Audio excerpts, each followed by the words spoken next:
Imagine discovering that forgiveness, a cornerstone of faith and humanity, isn't universal. What if I told you there's a reason why even God, in his infinite mercy, does not extend forgiveness to Satan and the fallen angels?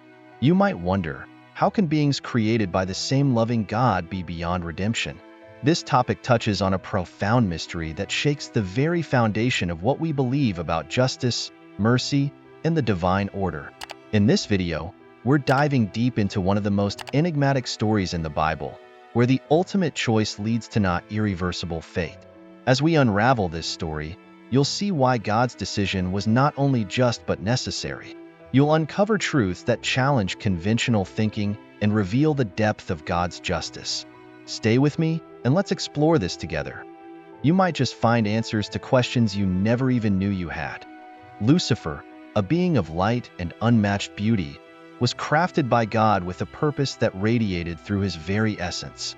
Picture a being so magnificent that his presence alone was synonymous with the dawn, a morning star that lit up the heavens with his brilliance. Imagine having the kind of perfection that made him stand out even among the angels, not just in appearance, but in his role as well. Yet, like a finely tuned instrument, he was created to fulfill a specific purpose, and every part of him was designed to reflect that. This sense of perfection wasn't just about physical beauty, but alignment with divine will, making him a symbol of God's creative power. It's like the feeling of being in your prime, when everything falls into place, and you are at your best. Only Lucifer's prime was on a divine level. Lucifer's name, meaning Lightbearer, tells you a lot about his original role. Think of him as the one who carried the light, both literally and figuratively, guiding others with his radiance. His existence was a melody of harmony and joy, much like the feeling you get when everything in life seems to be going right. It's the kind of joy that's infectious, spreading to others, making them better just by being around you. This light wasn't just external. It was the essence of who he was, a beacon of hope and inspiration for others. You can compare it to someone whose mere presence lifts the mood of an entire room, making others feel lighter, brighter, and more alive. Yet, this light didn't just shine outwardly. It was also a reflection of his inner state, a being in perfect harmony with his purpose. Imagine someone whose life is so aligned with their calling that everything they do resonates with that purpose.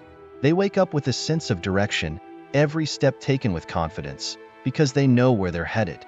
Lucifer's perfection was like that, a life lived in the glow of a higher purpose, every action in tune with the divine rhythm. It's like when you're in the zone, completely absorbed in what you're doing, and everything just flows. That was Lucifer's reality, but on a celestial scale.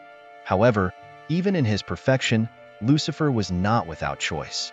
Just like in life, where we have the option to align with our purpose or stray from it, Lucifer had the freedom to choose his path. This freedom was a part of his perfection, a gift from God that allowed him to fully express his will. It's similar to having the talent and the opportunity to make something great of your life, but knowing that the choice is yours. Lucifer's original perfection included this capacity for choice, which is a powerful reminder that even in the midst of greatness, the ability to choose is what defines us. The potential for greatness always comes with the responsibility of choice. And as we delve deeper into Lucifer's story, this concept of choice becomes central. The question is, what happens when one who is perfect chooses to step away from that perfection?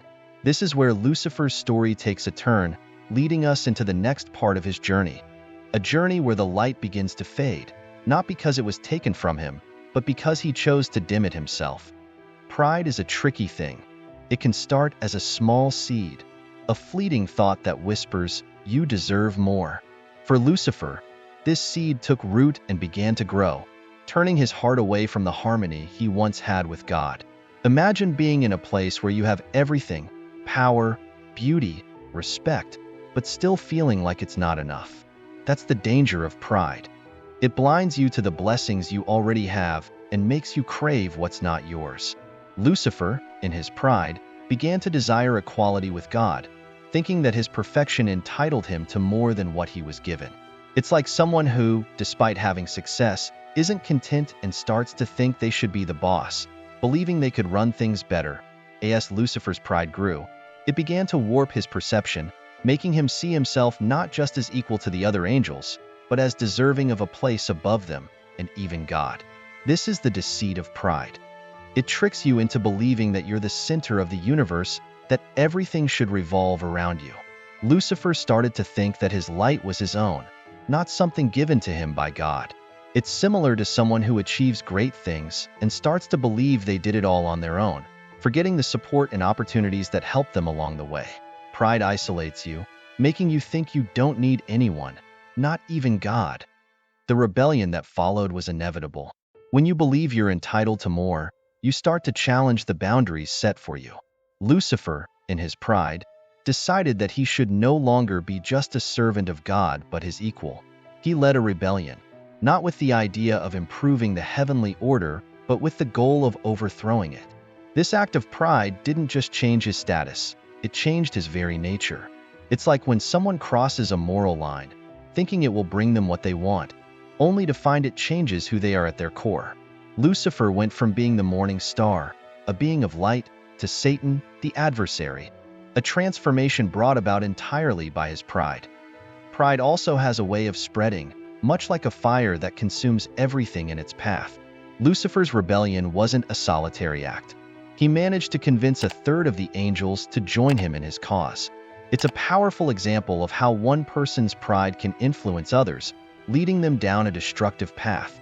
It's like in a company where a disgruntled leader spreads their dissatisfaction, creating a toxic environment where others begin to rebel against the established order. But in the end, this rebellion led not to triumph but to a great fall, a fall that cast Lucifer and his followers out of heaven. They didn't just lose their place, they lost their light, their purpose, and their connection to God. As we move forward, consider this. Lucifer's fall wasn't just about losing his position, it was about losing his identity.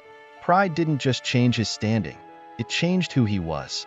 This transformation, born out of a single destructive thought, led to a path from which there was no return, a choice that was irrevocable and final.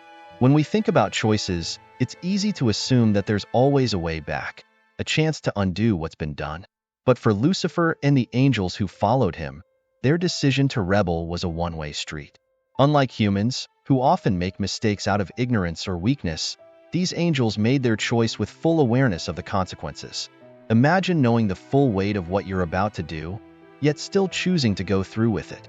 That's what makes their choice so irrevocable. It wasn't a misstep, but a deliberate act of defiance against everything they were created to be. This wasn't just a mistake. It was a calculated decision, much like when someone consciously breaks a vow or betrays a trust, knowing it will change everything forever. The gravity of their choice lies in the fact that angels, by their very nature, are beings of pure spirit, created with no understanding of divine law far beyond our human comprehension. It's like being a seasoned expert in a field, and then deliberately choosing to break the fundamental rules you've always lived by. There's no going back from that because you knew exactly what you were doing. This makes their sin different from human sin, which often comes from a place of ignorance or temptation. The angels knew God's will intimately, yet they chose to reject it. It's like when someone who's been taught all their life about right and wrong still chooses the wrong path, fully aware of the consequences.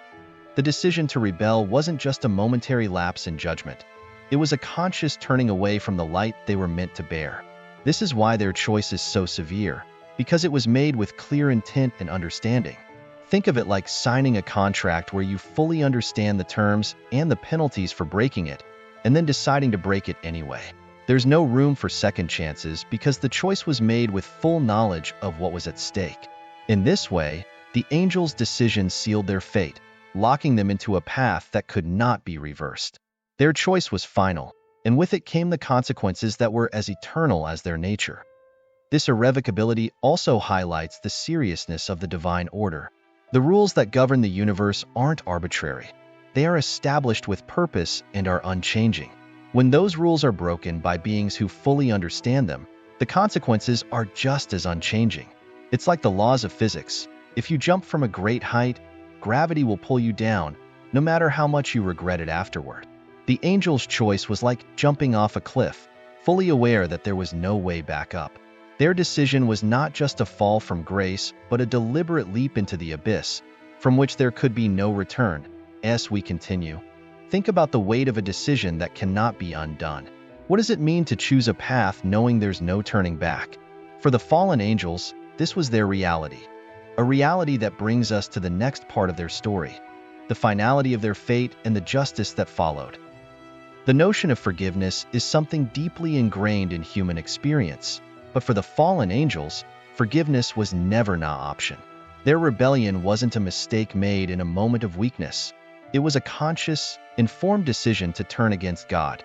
Think about it. When someone fully understands the gravity of their actions and still chooses to do wrong, it's a much different scenario than when someone errs out of ignorance. The angel's sin was a deliberate and final act of defiance, leaving no room for repentance or redemption. It's like someone who, knowing the full consequences, decides to burn a bridge, understanding that it can never be rebuilt. In contrast, human sin often stems from a lack of understanding or the pressures of our flawed nature. We stumble, we fall, and we learn. There's a process of growth that comes with human mistakes, which is why forgiveness is available to us. But for the angels, their rebellion was done with full knowledge of the eternal consequences. It's similar to an expert in a field who knowingly violates a critical rule, understanding that it will cost them their career or worse. The severity of their decision means that there's no going back, no possibility of a second chance because they chose their path with eyes wide open. The finality of their choice means that the door to forgiveness was closed the moment they turned away from God. This wasn't just about punishment. It was about the unchangeable nature of their sin. Imagine someone who betrays a trust so profoundly that there's no way to make amends. The relationship is shattered beyond repair, not because forgiveness isn't possible, but because the betrayal was so absolute that the connection is lost forever. For the fallen angels, their choice to rebel was the ultimate betrayal, one that severed their connection with God permanently. This lack of forgiveness highlights the seriousness of their rebellion. It wasn't just a misstep or a lapse in judgment. It was a full-scale revolt against the very essence of what they were created to be. The gravity of their sin required a response that was just as severe: eternal separation from God, which is the essence of their punishment. It's like when a crime is so severe that it warrants the harshest penalty, not out of cruelty, but out of a sense of justice. The angels' rebellion was a crime against the divine order, and their punishment reflects the irreversible nature of their choice. As we approach the conclusion of their story, we must consider the role of divine justice in this narrative. If the angels' choice was irrevocable, then the justice that follows must be equally final. This brings us to the last part of their journey, a journey that ends not in forgiveness, but in eternal judgment. Divine justice is not like human justice. It's perfect, unerring, and absolute. For the fallen angels, their rebellion wasn't met with leniency or a second chance, but with the full weight of divine judgment. Imagine a scale that balances every action against the standards of divine law. There's no room for error, no partiality. When the angels chose to rebel, they tipped the scale against themselves, and the result was a punishment that was both just and final. It's like breaking the most fundamental law of nature. Once you cross that line, there's no going back, no undoing the consequences. The judgment they received was not out of spite, but out of a need to uphold the integrity of the divine order. This justice may seem harsh by human standards, but it's important to remember that these beings were created with a full understanding of God's laws. They weren't misled or confused. Their rebellion was a deliberate act of defiance against the very source of their existence. Think of it as a high-ranking officer who betrays their country. Such an act is met with severe consequences because of the trust and responsibility that was violated. The angels, in their rebellion, violated the trust that God placed in them, and the punishment reflected the seriousness of that betrayal. This wasn't about revenge. It was about maintaining the sanctity of the divine order. The eternal nature of their punishment reflects the eternal nature of their choice. Just as their decision to rebel was irrevocable, so too was the judgment that followed. It's like setting a course and then finding out that the destination is fixed. You can't turn back, and you can't change where you're headed. The fallen angels set their course the moment they chose to defy God, and divine justice ensured that the destination was final. This is the essence of divine justice. It's fair, it's consistent, and it's unchangeable. For us, this story serves as a reminder of the seriousness of our own choices. While we may not be angels, the decisions we make still carry weight, and the consequences can be lasting. Divine justice is not just about punishment. It's about the natural order of things. Actions have consequences, and those consequences are determined by the laws that govern the universe. It's like the law of gravity. It's not personal, but it's inescapable. The fallen angels fell because they chose to go against the divine law, and their fall was as certain as a stone dropped from a height. As we conclude this exploration of Lucifer and the fallen angels, we see that their story is not just about rebellion, but about the consequences of that rebellion, a consequence that was both just and inevitable. It leaves us with a profound understanding of the balance between choice and justice, a balance that is central to the divine order and one that we would do well to remember in our own lives. Now that we've journeyed through the story of Satan and the fallen angels, the weight of their choices and the justice that followed, it's time to reflect on what this means for us. The story of their irrevocable decision serves as a powerful reminder of the importance of our own choices. Have you considered how your actions today might shape your eternity? Just as the angels' rebellion led to their downfall, we too must be mindful of the paths we choose to follow. If this message has touched your heart, maybe it's time to take a step towards a life filled with purpose and divine guidance. God has a plan for you, and it's never too late to align yourself with His will. If you're ready to embrace this journey, I encourage you to like this video, subscribe to the channel, and hit the notification bell so you won't miss out on more incredible stories and teachings from the Bible.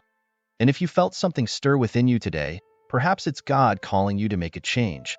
Why not start by accepting Jesus into your life? He has a purpose for you, a path that leads to true fulfillment. Are you ready to discover it? Before you go, I have a special recommendation for you. If you enjoyed this video, I believe you'll be captivated by the story of why Jesus had to meet Moses and Elijah at the Mount of Transfiguration. Click on the card on your screen to watch this mysterious and revealing story. May God bless you immensely, and I look forward to seeing you in the next video.